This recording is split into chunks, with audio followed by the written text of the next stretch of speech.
best minds to put their ideas together and have the government the humility and the wisdom to benefit from those ideas. So let me start by saying a budget has been presented. It was based on consultation.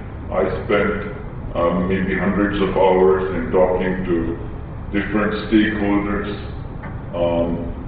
The greatest input was sought from our industry and business, and we have tried to put together a budget that we think reflects the demands of the times, as well as to provide a framework for stabilizing the economy and then moving on to have a platform for growth.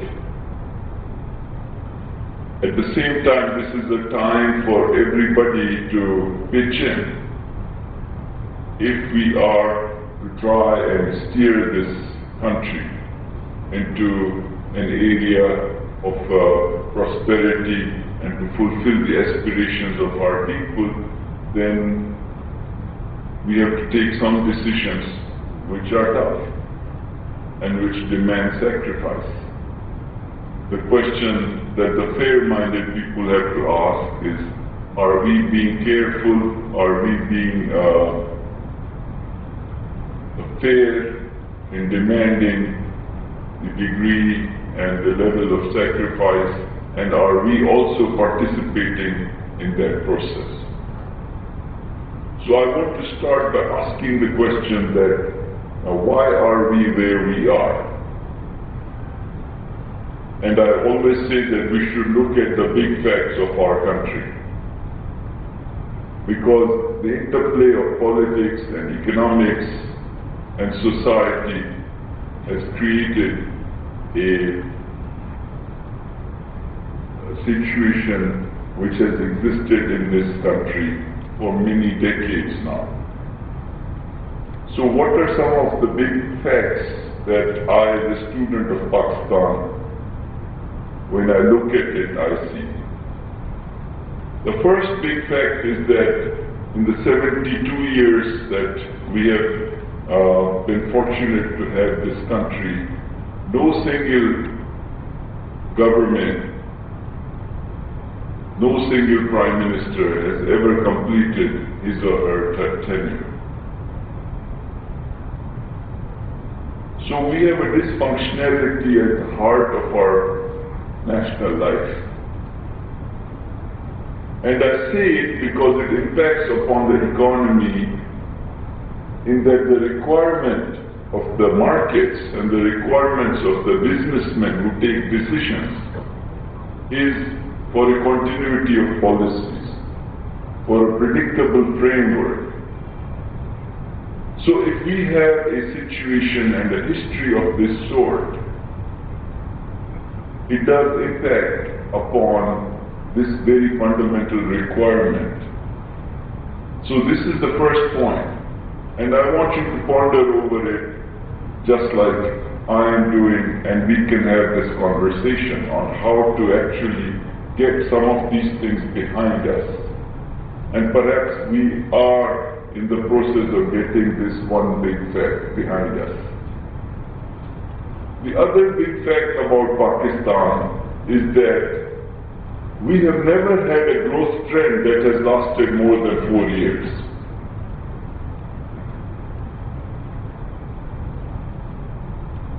China, for example, has had, an average growth rate of 10% for more than 30 years. But here in our country, we have never ever had a growth trend that has lasted beyond 4. So why do these growth spurts fizzle out? And how can we make these growth spurts get converted into long-term economic trends? This is the question I want to pose, because in the 60s, perhaps in the 80s, maybe in the 2000s, we had a period, short period, where the growth rates were beginning to look attractive, but they fizzled out. And that is why we have a very checkered history of going to the IMF and being always in a position of recovering from one or the other sort of a crisis. And as a result, we have failed because we've not had the growth trends for a long period of time consecutively. We have not been able to deliver the kind of prosperity that our people aspire for.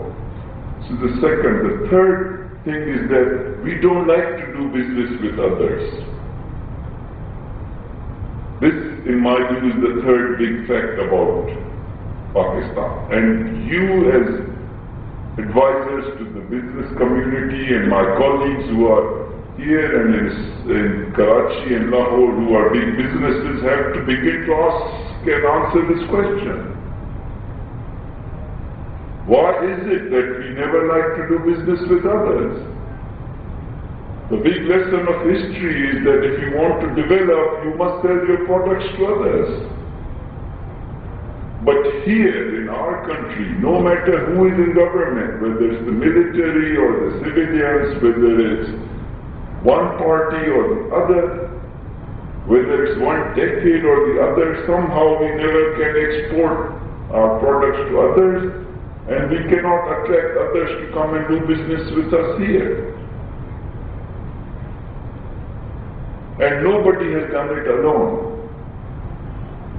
In the history of the world, we cannot find any example where countries have developed on their own.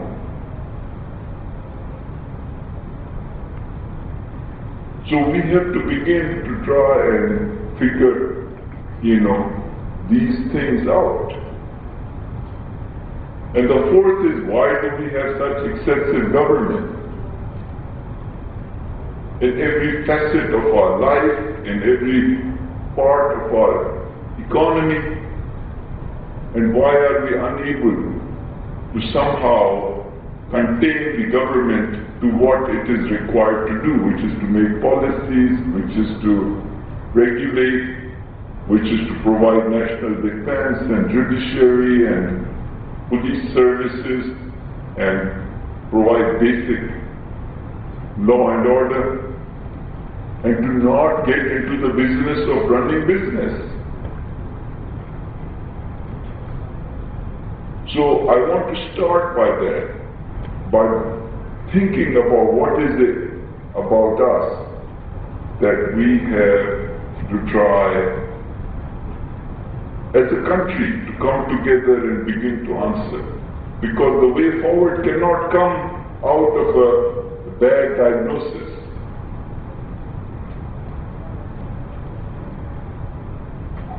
Now I want to turn to where we were, where this government comes in, and what the situation was at that time. I don't want to make it too partisan, I don't want to make it political. I just want to state some facts. When this government came in, the debt and liabilities were reaching 3,100 billion rupees, or 3.1 trillion. Sorry, 31,000 billion.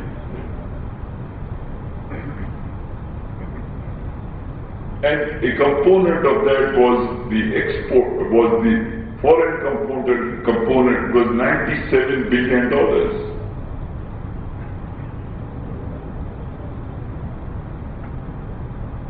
Now, if we had that kind of a burden, and what had happened to our exports, well, they had not risen at all in 5 years. The rate of growth of exports was 0%.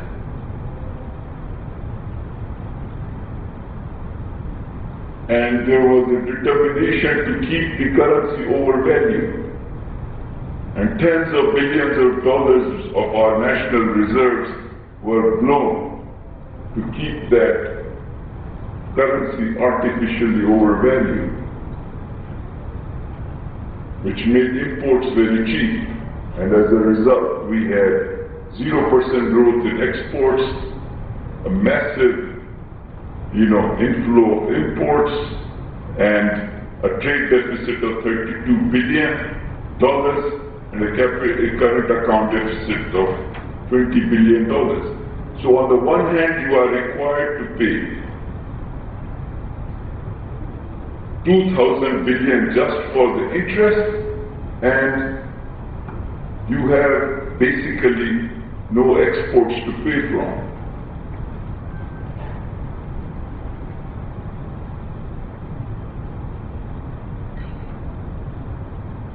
And at the same time, as I said, because there had been no growth in exports, the prospects looked pretty grim. So what has been the response? What have we begun to do? And before I go there, the fiscal deficit, which is the difference between what you earn and what you spend, that was already reaching like 2.3 trillion for just 1 year.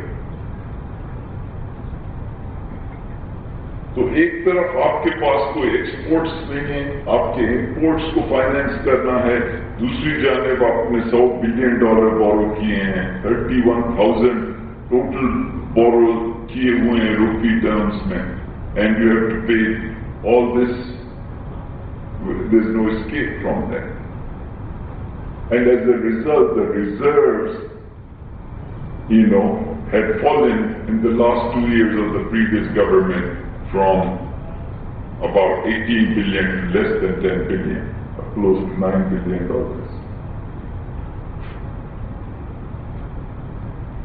तो अब करना क्या है? पहली चीज तो ये है कि we must begin to stabilize the economy and tackle the immediate threats. Because you cannot talk of high growth and you cannot use these fancy terms of multipliers and all that when you are facing a very grim situation. And also on growth, let me tell you, there are different types of growth. It's not just the growth rate, it's the quality of the growth. It's the inclusiveness in the growth process. It's a question of who is benefiting and who is not from growth. We had growth in the 60s, but this cost us our country because many people felt excluded from it. If we have a growth, we have to ask, where is the growth coming from?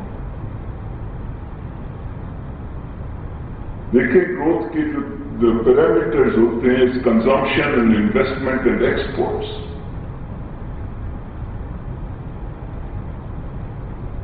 If somebody says, oh, look at me, I made a growth rate of 5%, you have to say, did it come from exports? Did it come from investment? Or did it come from consumption? You answer that question.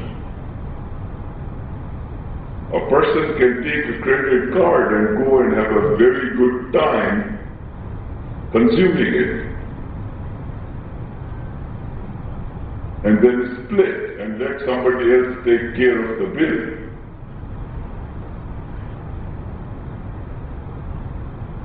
And boast about what a high level of consumption I had. So it's very important that when we talk of growth, it's not in a very simple, unidimensional way.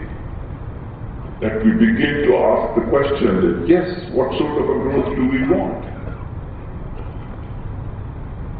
In which a large number of people participate, and if yes, how? So what I'm saying is that the immediate goal is to stabilize, which means what? Which means that we have to tackle the external threat and the fiscal threat. तो उसके लिए क्या किया गया external threat के लिए? First, resources were mobilized from friendly countries, $9.2 billion, deferred oil payment facility was sought from Saudi Arabia for $3.2 billion, from the Islamic Development Bank for $1.1 billion. Import duties were put through curtailed imports. The export sector was subsidized with lower electricity prices, lower gas prices, lower subsidy on loans. All this happened. And as a result, the current account deficit was brought down by about $7 billion. At the same time, we chose to go to the IMF. Why are we going to the IMF? We are going to the IMF because the $6 billion partnership we hope to have with them is at a rate of interest which is lower than what we get if we borrow from commercial markets. The second reason is because we want to trigger a follow-on effect from other international agencies to give us additional financing, and I will share with you an important development on that front that has taken place today. So we hope to lock in more than $3 to $4 billion on that. And because we want to tell the world that we are ready to take the tough decisions, that we are ready for imposing discipline upon ourselves, कि हम अपनी हैसियत के साथ चलना चाहते हैं।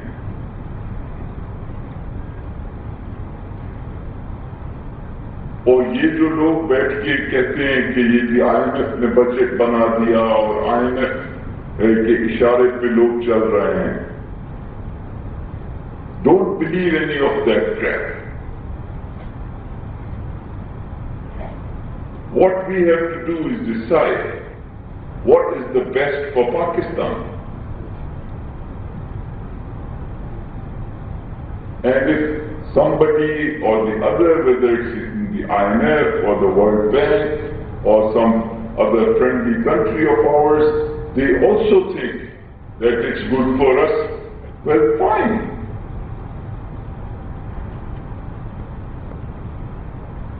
क्या हमें फिस्कल डिसिप्लिन नहीं करना चाहिए?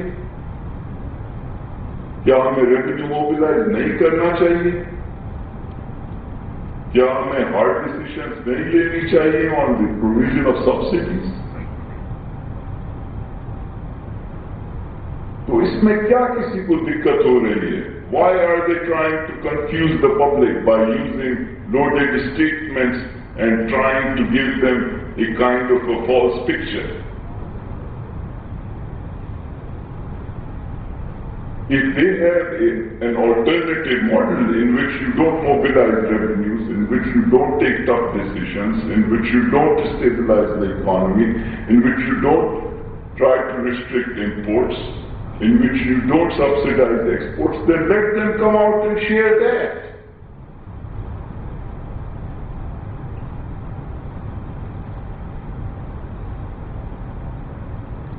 So we are open for any ideas